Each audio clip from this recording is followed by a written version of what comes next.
What's going on, Don't Unfriend Me Nation? Matthew Spear, the host of Don't Unfriend Me. Good to have you here. Man, I'll tell you what.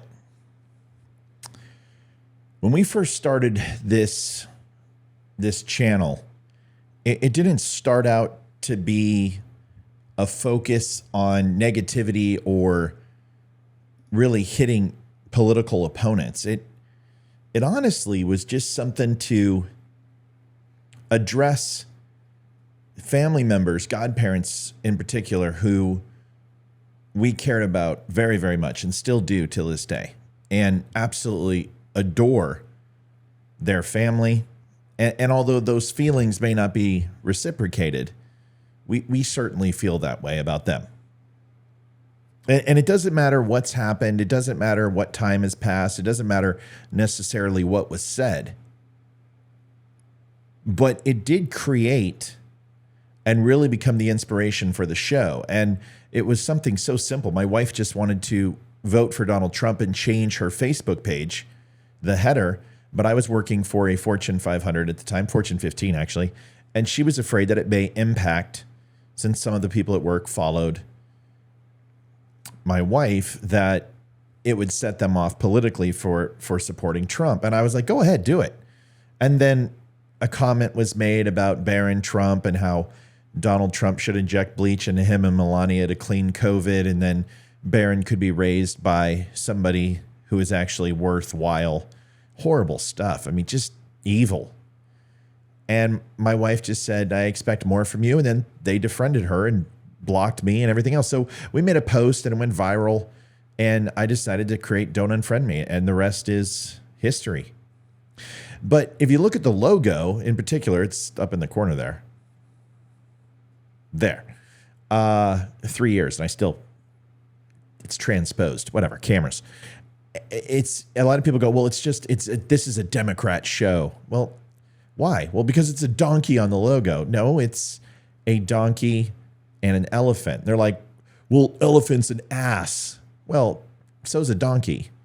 But really, it's a logo that shows that both Republican and Democrats are welcome to come in here. And although I'm a conservative and somewhat of a Republican, I guess, if I can claim that anymore, even though the party's abandoned me, this show wasn't designed to be a meme factory. And although those do very well here, and I tend to be a little bit more one-sided on my meme generators, I spend a lot of time live being very honest and very direct about issues that I take with the Republican Party and issues that I take with Donald Trump sometimes. And I prefer to be a little bit more balanced and reasonable in what I say, simply because it's not my job to placate you. Now, what I've realized is that negativity sells. I mean, and it sells a ton. The most profitable things that I've ever done on this show come from negativity. But in the end, it doesn't make you feel really good. It makes you go, well, is the message getting lost that I'm trying to convey? And if you recognize interactions with me on Facebook or Twitter or anywhere else, I don't start clapping off to people until they do it first. And I hate to say it, well, he started it, but that's truly who I am and what I'm about. I'm a garbage in, garbage out type of guy. If you come in with a positive attitude, ask a question, I may mistake it as snark or negativity. And then if you explain that to me, I may backpedal and say, hey, I'm sorry about that. And that's rare, few and far between, because it just doesn't happen. I usually have positive intent for people. But if you come in and start, calling me a racist or a Nazi or insulting my viewers, which more than likely happens, I'm going to give it to you right back. And we can trade barbs for a while, but there will come a point where I'll just say enough. But that negativity, those interactions have driven us to 170,000 followers, to millions of interactions a month. And it's hard for me to say that I want to abandon that. So I won't. I'm not going to abandon making a meme that I find funny. Last night I put one up about Fox and CNN, and it wasn't nearly as popular as if I just would have picked a side. Why am I making this video? Because I do a lot of videos, and the 500th just hit. And as I was reflecting, I want to take us into a new direction because I know negativity sells. And I know that this channel could prosper just being negative 24 hours, 7 days a week, 12 months out of the year, 365 days. And we would continue to grow and be successful. Or I can actually tell you what you don't want to hear. And that usually is the truth. I can make a video that's 99.9% perfectly aligned with what you agree with. And then that 0.1%, I could say something negative about Donald Trump and people melt down and completely pop smoke. Call me a rhino. I'll never visit this site again. I'm out of here, as they watch and make sure that all the comments are giving them the attention they deserve before they truly block me, which they never do.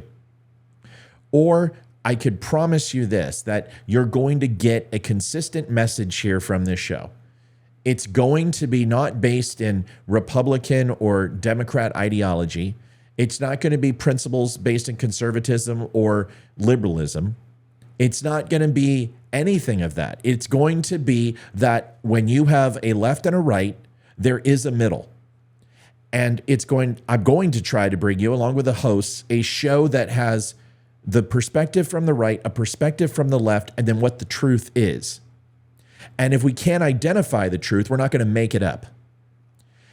And either you're going to understand that and latch onto that, or you're going to leave the show and go find something that fills that void inside your soul that needs everyone to agree with you. Because here's the thing, I don't need everyone to agree with me. I need you to make a point.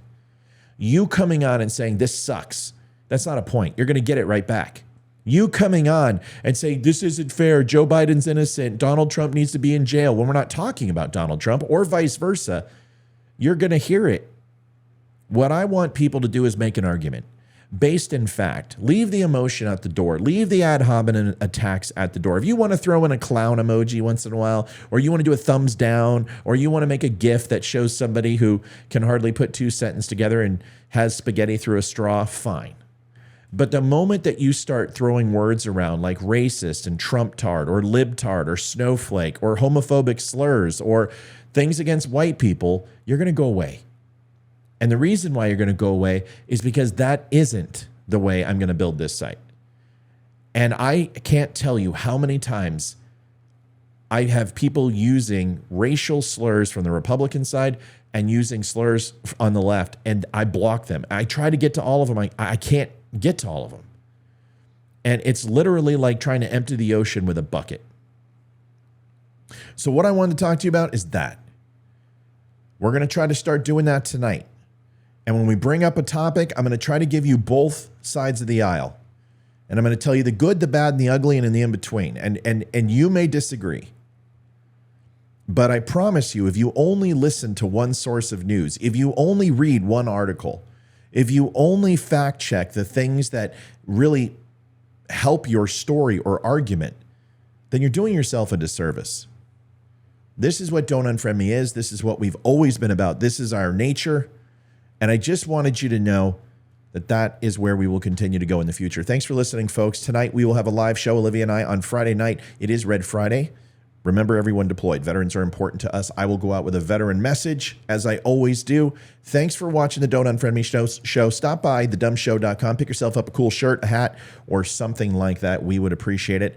God bless. Thanks for watching, and I will see you tonight. I'm David Boreanaz with the Cast of SEAL team, and we have an important message for returning vets. We want you to know if you're struggling to cope, there's help and it's just a phone call away. The Veterans Crisis Line is staffed with experienced professionals who know your struggles. There's no greater sacrifice in service to our country. We're able to enjoy our freedoms because of it. Your service is important. You are important. For vets and their families, the Veterans Crisis Line is here to help 24 hours a day. Please call